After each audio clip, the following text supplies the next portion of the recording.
Dan pemirsa, untuk mencari tahu bagaimana peluang tim nasional Indonesia untuk mencuri poin dari Arab Saudi dalam pertandingan putaran keempat kualifikasi Piala Dunia Zona Asia yang akan diselenggarakan dini hari besok.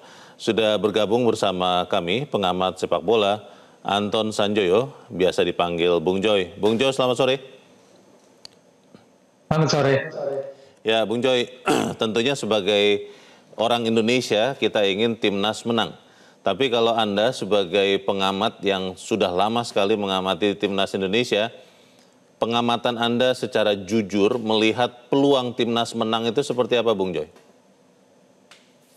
Ya, kadang-kadang jujur itu pahit atau seringkali pahit. Ya, memang kali ini peluang Indonesia tidak terlalu besar, meskipun saya melihat bahwa dengan segala yang terjadi, bahkan jauh sebelum putaran keempat ini dimulai, itu tekanannya justru ada pada Arab Saudi.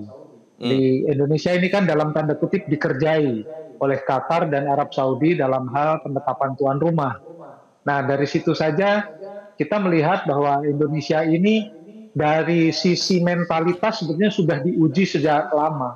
Dan sekarang pun dengan penunjukan wasit, kemudian banyak faktor juga ya terkait hal-hal teknis. Ada isu juga kemarin Indonesia lagi latihan lampunya dimatiin, tapi saya nggak terlalu yakin gitu ya. Tapi memang pasti ada lah hal-hal non teknis seperti ini, dan ini pasti akan menjadi salah satu faktor yang akan menentukan hasil pertandingan. Tapi justru dengan keberadaan tim Arab Saudi yang sudah menang segalanya dari sisi non teknis, selain tuan rumah, saya rasa justru tekanannya ada pada mereka, sehingga nothing tulusnya ada pada tim Indonesia, dan ini yang menurut saya harus menjadi faktor yang akan menentukan hasil nanti untuk Indonesia. Jadi meskipun peluangnya menurut saya 50-50 kurang sedikit lah, tapi peluang itu tetap ada dan besar.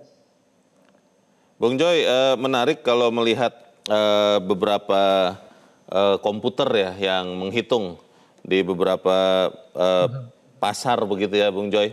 Mereka mengatakan umumnya peluang Indonesia menang hanya sekitar 21%, lalu untuk imbang sekitar 24%, Arab Saudi menang 55%. Tapi ini ada yang mengatakan, penerjemah Sintayong, bahwa Indonesia sebenarnya punya peluang menang 60%. Asal kemudian bermain cepat, keras, terutama di sisi lemah pertahanan Arab Saudi. Anda melihat peluang itu tidak, Bung Joy?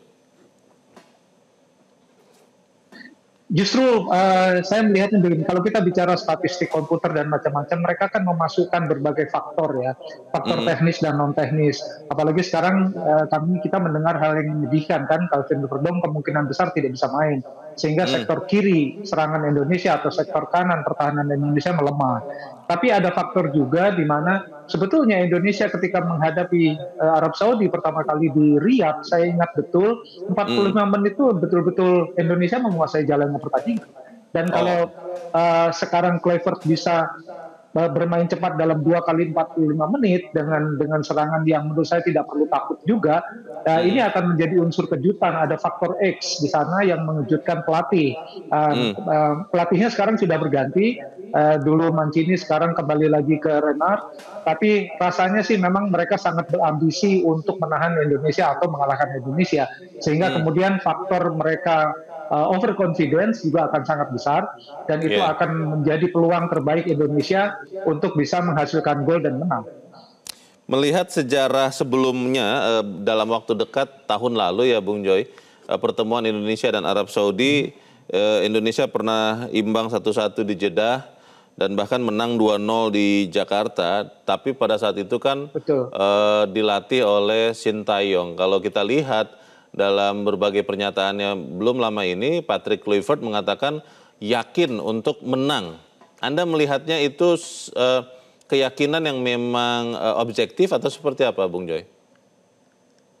Kalau melihat dari dua pertemuan terakhir kan Indonesia berada di posisi yang lebih tinggi daripada Arab Saudi, dan Arab Saudi pun tidak sekuat ketika mereka tampil di Piala Dunia 2022 kan, gitu loh. Itu kan faktanya. Jadi kalau Kluivert mengatakan yakin menang, saya rasa dia memang harus mengatakan itu dengan sejumlah fakta, bahwa sejumlah pemain Indonesia kan sebetulnya rata-rata sudah sama atau bahkan per individu seperti Jai, Verdong kan rata-rata lebih bagus daripada pemain-pemain Arab Saudi. Jadi Ya. kalau dikatakan bahwa peluangnya cukup besar oleh Kluivert dan dia yakin menang, saya rasa itu tidak salah juga. Kalau melihat susunan pemain, Bung Joy, ada beberapa pemain yang tidak akan bermain. Tadi manajer Sumarji sudah mengatakan ada beberapa yang tidak akan main. Kalau kita melihat juga mungkin oleh Romani juga mungkin akan susah bermain karena baru cedera. Anda melihat seberapa Betul. siap pemain-pemain Indonesia? Ini yang masih menjadi kekhawatiran banyak orang, ya, terutama di lini depan. Oleh Romani kan baru saja pulih, menurut saya juga belum 100% ketika dia sekarang berada di tim. Kemudian yang ada, yang tersedia adalah pemain-pemain yang teknik dan skillnya sangat bagus, tapi mereka sangat muda. Zylstra masih sangat muda, Jonathan juga masih muda, hanya yang berpengalaman kemungkinan hanya Ratnar Oratmangun. Jadi memang lini depan ini akan menjadi problem, apakah bisa diselesaikan dalam 1-2 hari ini oleh Kluivert. Kita masih akan menunggu dalam beberapa jam ke depan. Tetapi memang kalau Verdong absen itu akan sangat merugikan Indonesia di sektor serangan kanan atau pertahanan, sektor serangan kiri atau pertahanan kanan. Kiper juga saya rasa Martin Pas masih belum terlalu fit ya, meskipun dia oke lah. Tapi kan Odero cedera. Jadi memang ada sedikit kerugian dari sektor depan dan di lini belakang, terutama sektor kiper. Berkali-kali manajer Sumarji mengatakan, Bung Joy, bahwa para pemain timnas jangan terpengaruh dengan faktor wasit yang pada pertandingan nanti malam atau besok dini hari itu berasal dari Kuwait. Kalau kita lihat juga informasinya bahwa tiket itu sudah sold out juga di Stadion King Abdullah. Anda melihat bagaimana ini mempengaruhi mental tim Garuda? Ya memang harus diwanti-wanti ya, meskipun mereka tidak perlu cemas juga, karena kan ini semua dunia juga melihat, FIFA juga melihat, faktor wasit ini pasti akan menjadi salah satu yang bisa memperkeruh suasana atau normal-normal saja.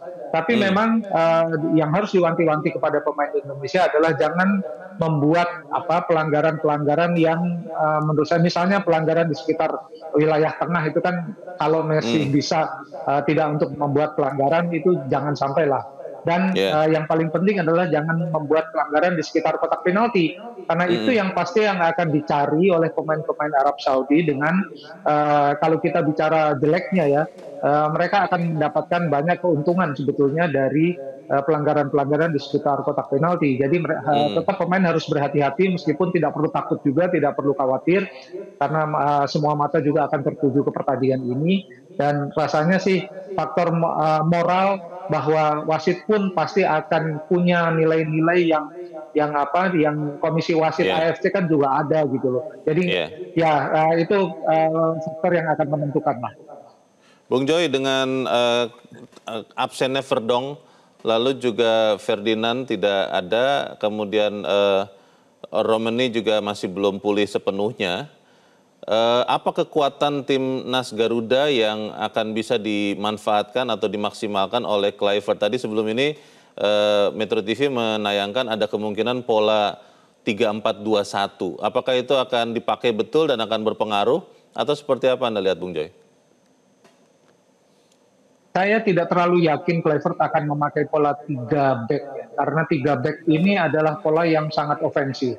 Dan ini membutuhkan intensitas bermain yang sangat tinggi. Ini kan dipakai oleh Sintayong ketika pertandingan pertama di Riyadh di putaran ketiga, dan di babak kedua langsung keteteran kan, dan Indonesia nyaris saja kalah kalau penalti Arab Saudi waktu itu masuk.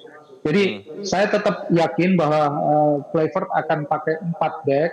Kalau Verdong tidak ada, kemungkinan Sayuri yang akan dipasang di sektor back kiri atau back sayap kiri. Tapi kemungkinan besar formasinya adalah 4-3-3. Dan 3 itu adalah yang di tengah hampir pasti porosnya adalah Joy Pelupesi, bisa berpartner dengan Tom Haye atau Nathan. Di depan kemungkinan besar Mauro Zylstra akan jadi akan menjadi starter.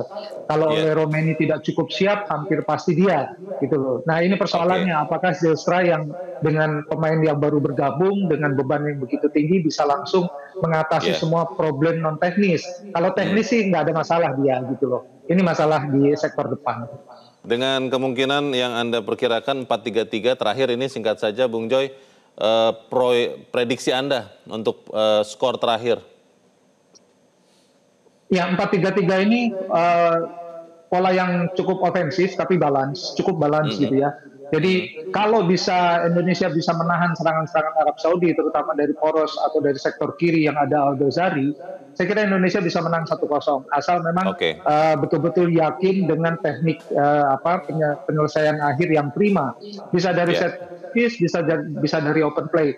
Tapi saya yakin pemain-pemain itu mampu untuk mencetak gol, karena ketika saya lihat melawan Lebanon, mereka mampu mengurung pertahanan Lebanon, meskipun Lebanon jauh di bawah Arab Saudi, tapi yakin ball possession mereka sudah unggul. Baik, kita aminkan itu. Terima kasih pencerahan yang sudah Anda lakukan, Anton Sanjoyo. Bung Joy, terima kasih. Selamat sore. Jelajahi cara baru mendapatkan informasi. Download Metro TV Extend sekarang.